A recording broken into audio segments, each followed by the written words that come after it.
problem solving, and I apologize for Thursday. I had promised you last Tuesday that I will come in and do the problem solving session, but my daughter didn't recover from her pneumonia as quickly as I had hoped, so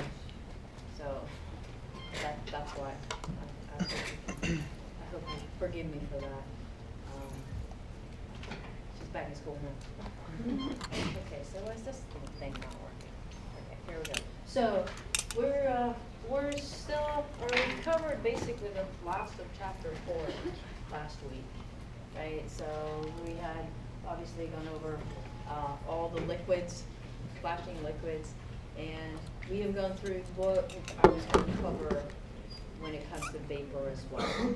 Okay, so just right, real quick, what have we done? We looked at gas leaking from a hole in a tank, and we have two cases that we have to separate.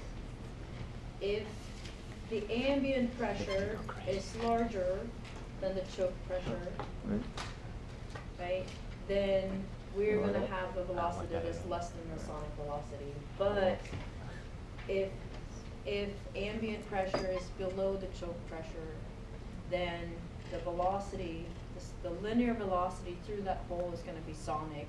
And we looked last time at, under what conditions do we have sonic flow?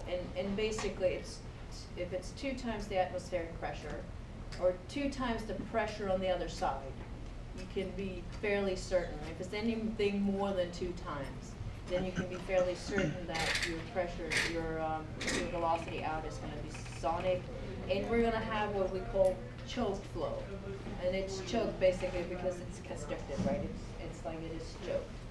And what happens there is that, right, the equation for QM is a lot simpler. It doesn't depend, it actually doesn't, right? We don't have all these things. It's only now dependent on our P naught and the heat capacity ratio, so it's Cp over Cv, right? And it's a lot simpler than this equation. Okay, so in most cases we're going to have sonic flow. And really it's only, if you have a big tank, you're going to have things coming out of the sonic velocity up until the pressure in the tank decreases to a point, right? And then it starts following this. Which P is that? Is that the pressure in the tank or outside the tank? So P, what you have here, P would be the ambient, right, in the first. So you have P over P naught here. P would be your ambient pressure, right? Because what is happening is that the pressure is going to go down. The gas is expanding through the hole until it reaches ambient. If you're down here, it cannot decrease further, right? It reaches choke conditions before it reaches the ambient. So the pressure of the gas coming out of the pipe or the hole in the tank is going to be choked. It's going to quickly expand once it gets out in the open, but the key is out of that hole, it is not ambient, it is choked at the choke pressure. Yes? I'm seeing 2 different C naughts there. Are you saying that for gases leaking out of the hole, we don't really care how rusty it is, we only care if it's choked or not?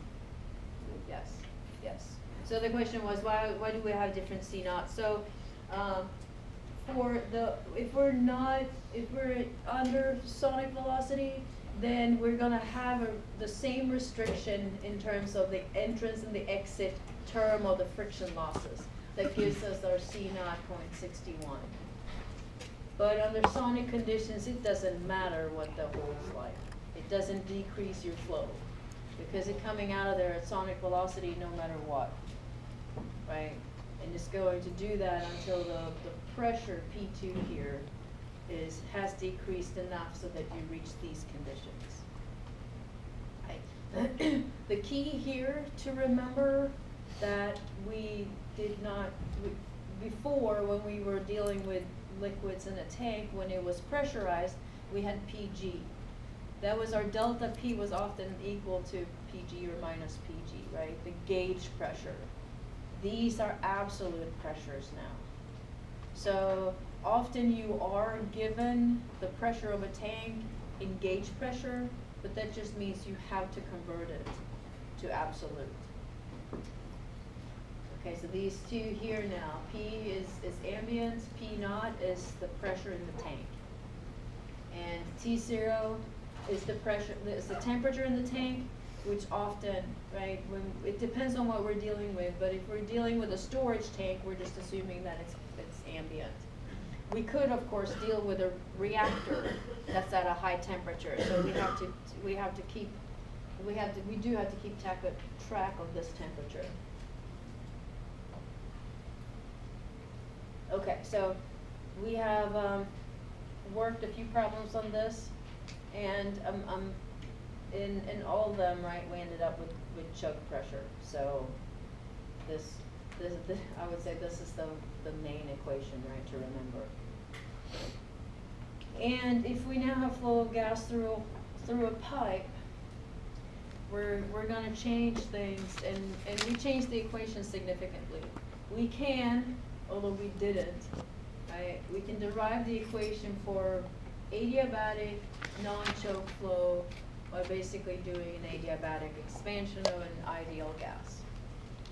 From thermal, you know that the ideal gas assumption isn't the greatest one to use, but it's a lot, you also know that it's a lot simpler than trying something another more accurate equational state, right?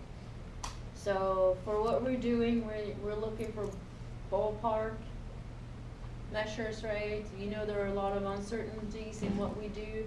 As long as whatever we're looking at is the worst case scenario, right? So that we're not underestimating the hazard of the conditions we're using, right? We want to be on the safe side in all cases. So, but we looked at 4 different conditions, right?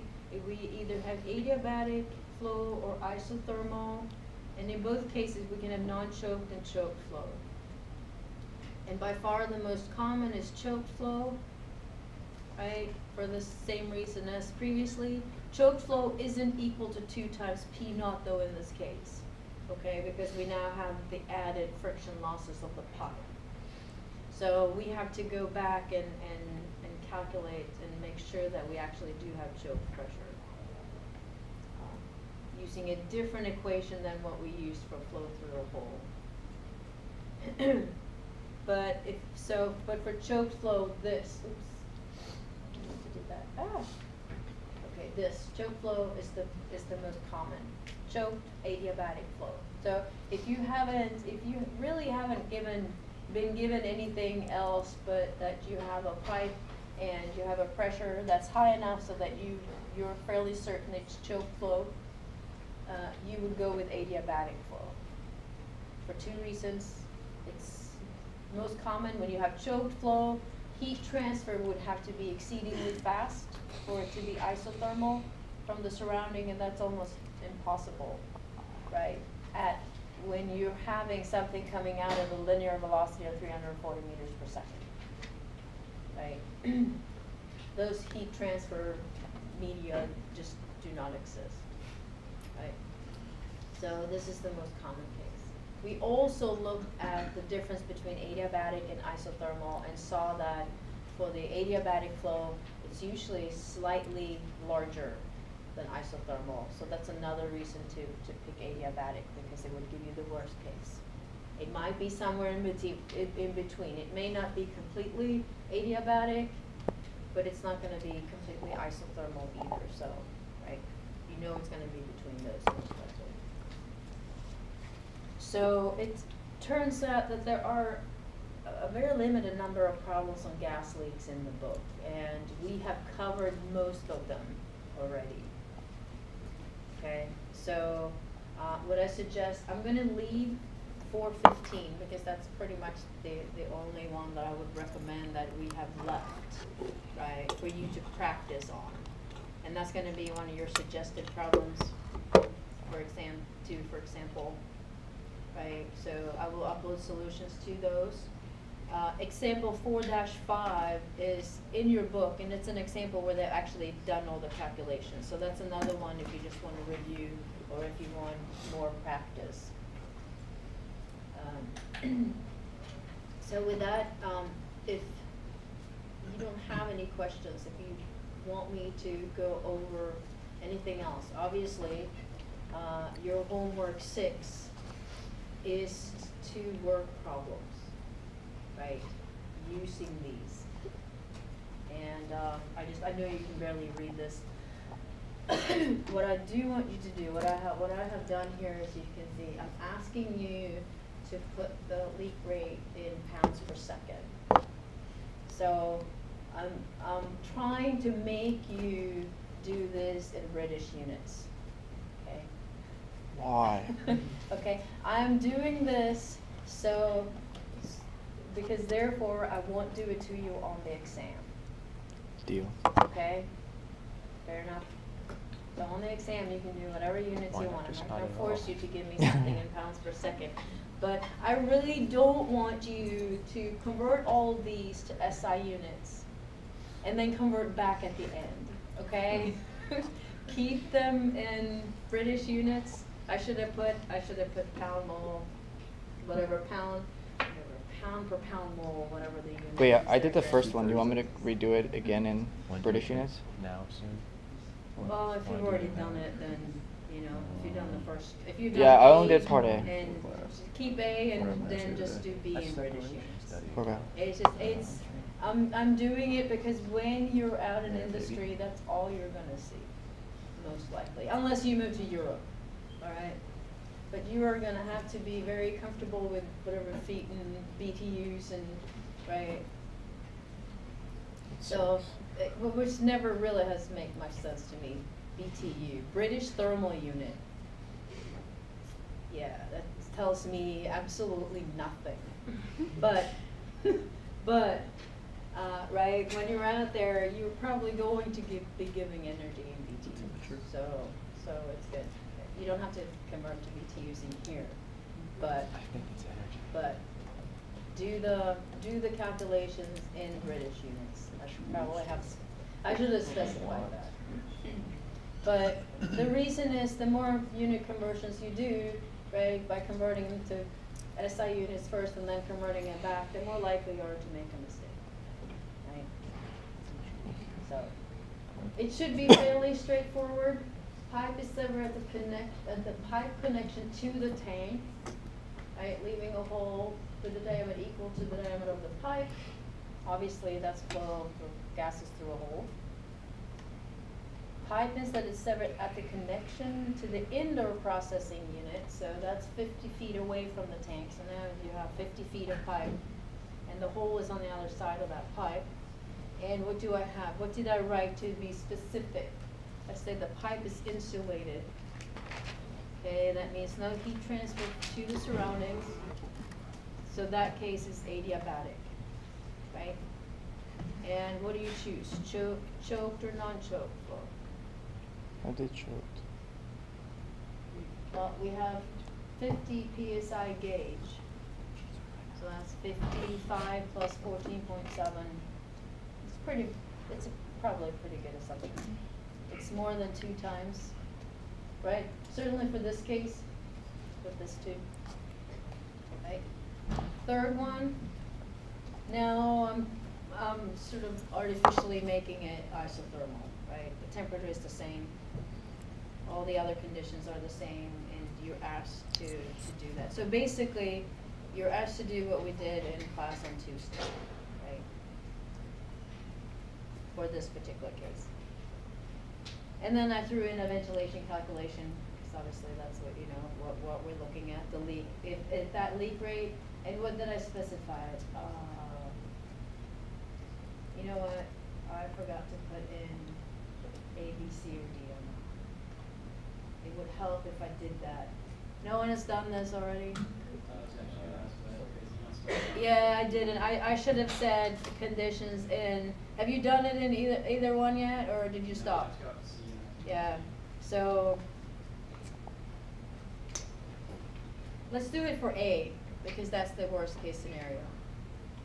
Okay, I'll change that. Do what?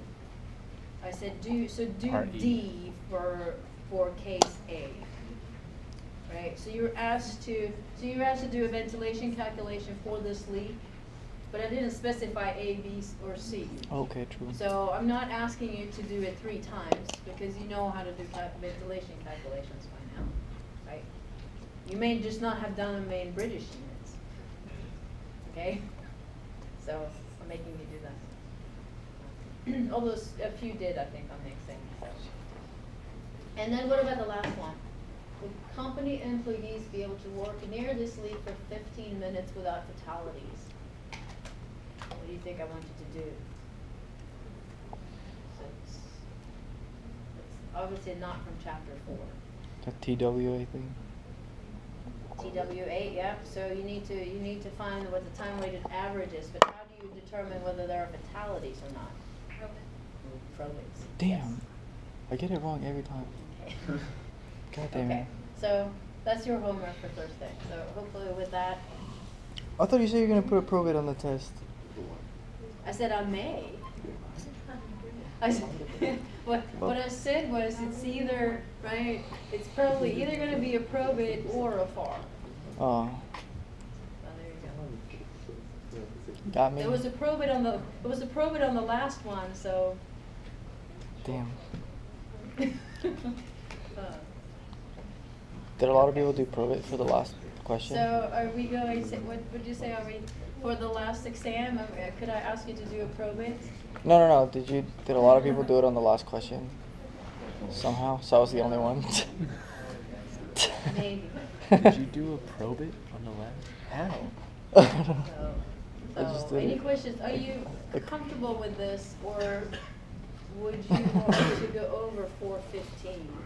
The only issue is then you only have example 4-5 as a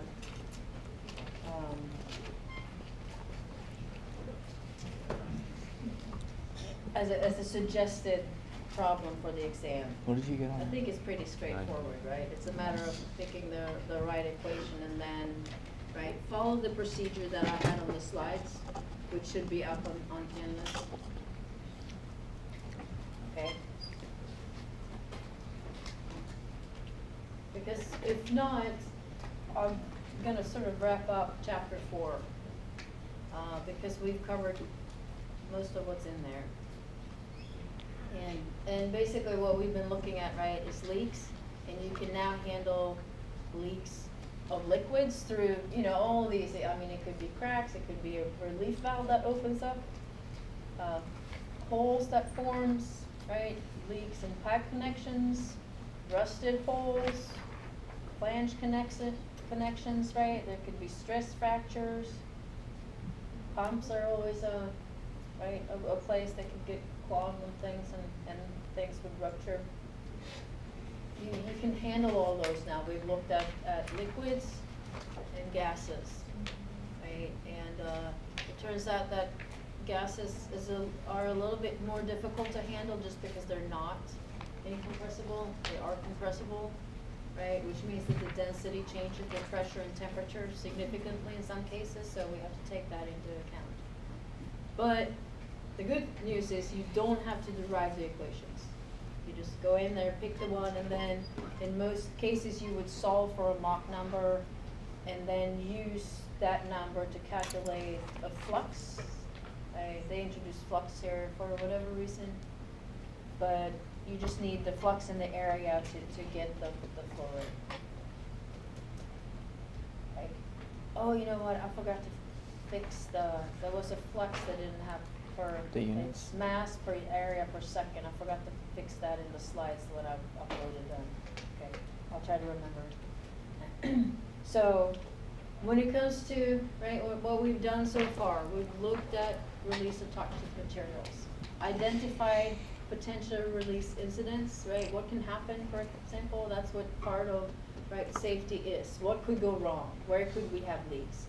And we've looked at source models to handle flow of gases and liquids through holes and tanks, liquids and gases through pipes, and then flashing liquids. So you can handle any of those flashing liquids, you know, what we haven't,